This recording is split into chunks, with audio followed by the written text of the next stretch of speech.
देखिए गौरव चौहान है हमारे साथ फिर से। गौरव जी, जो भारतीय खिलाड़ियों ने फैसला लिया है, अगर आप रहते एक खिलाड़ी के तौर पे उस टीम में, तो आपका फैसला एक कविता के अंदाज में क्या रहता?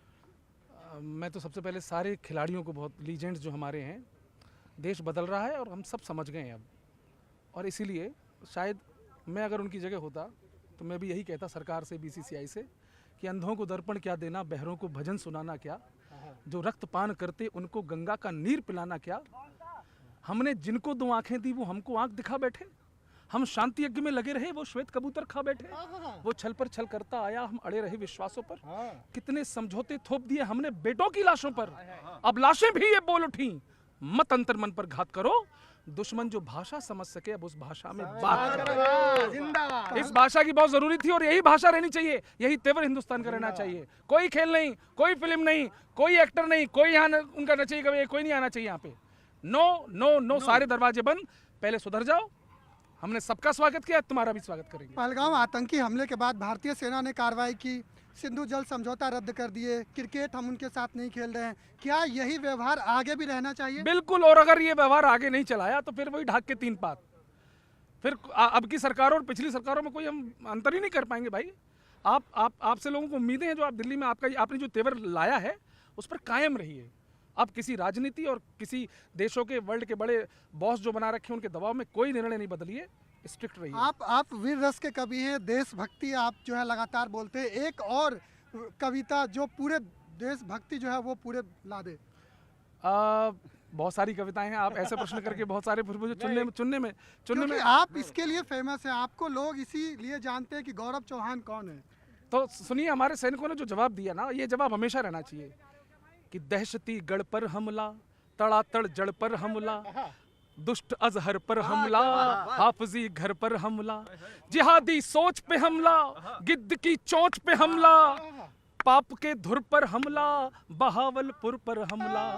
और ये मैंने कहा ना, ऑपरेशन बंद नहीं हुआ है, अरे घुटनों पर ला देंगे, इतना कर देंगे मजबूर, ऑपरेशन सिंदूर, ये है ऑपरेशन सिंदूर। और ये अभी जारी है, आगे भी जारी रहेगा, और ये तब तक खत्म नहीं होगा जब तक आतंक अपनी जड़ से खत्म ना हो जाए। बहुत बहुत धन्यवाद। देखिए, मैं पूरे क्रिकेट प्रेमी से एक सवाल पूछूंगा, आप लोग अगर शिखर धवन, सुरेश रैना की जगह रहते तो क्या फैसला लेते? मैं अपनी बात, क्योंकि मैं भी एक कवि के नाते यहाँ क्रिकेट खेलना हूँ, तो बोलूंगा कि लहजे लहजे में भी फर्क होता है, उपलब्धियों का भी तर्क होता है, उसकी और हमारी औकात में बस फर्क इतना है, उसके झंडे पर चांद होता है, हमारा झंडा चांद पर होता है, ये अंतर बहुत बड़ा है। आप क्या कहेंगे जिस तरीके से भारतीय खिलाड़ी ने फैसला लिया है? बिल्कुल सही फैसला लिया है, इस प्रकार के फैसले ये लेने चाहिए, उनसे बिल्कुल हमारे संबंध समाप्त हो जाने चाहिए और किसी प्रकार का हमें संबंध नहीं रखना चाहिए उनसे, जब तक वो आतंक को अपने यहाँ पर समाप्त ना करें और स्वयं जो है सही तरीके से खड़े ना हों।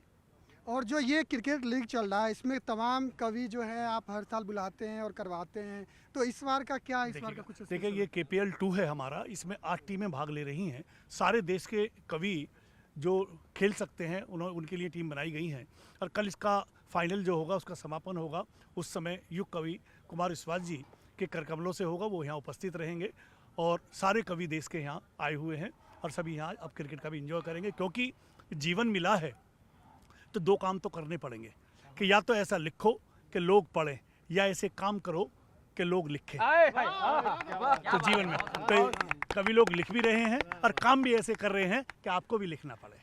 तो देखिए, सीधे तौर पे जो क्रिकेट प्रेमी हैं, कवि है, उनका सीधे तौर पे ये कहना है कि चाहे कुछ भी हो जाए, पाकिस्तान के खिलाफ जो है भारत का एक्शन जारी रहना चाहिए, और पाकिस्तान से क्रिकेट हो, सिनेमा हो, किसी भी चीज़, किसी भी तरह से कोई संबंध नहीं होना चाहिए, और हमें उसी तरीके से जवाब देना चाहिए जिस तरह से पहलगाम हमले के बाद भारत सरकार और भारतीय सेना ने कार्रवाई की थी। कैमरामैन जय मेहरा के साथ अंकित, न्यूज़ 18 इंडिया, ग्रेटर नोएडा।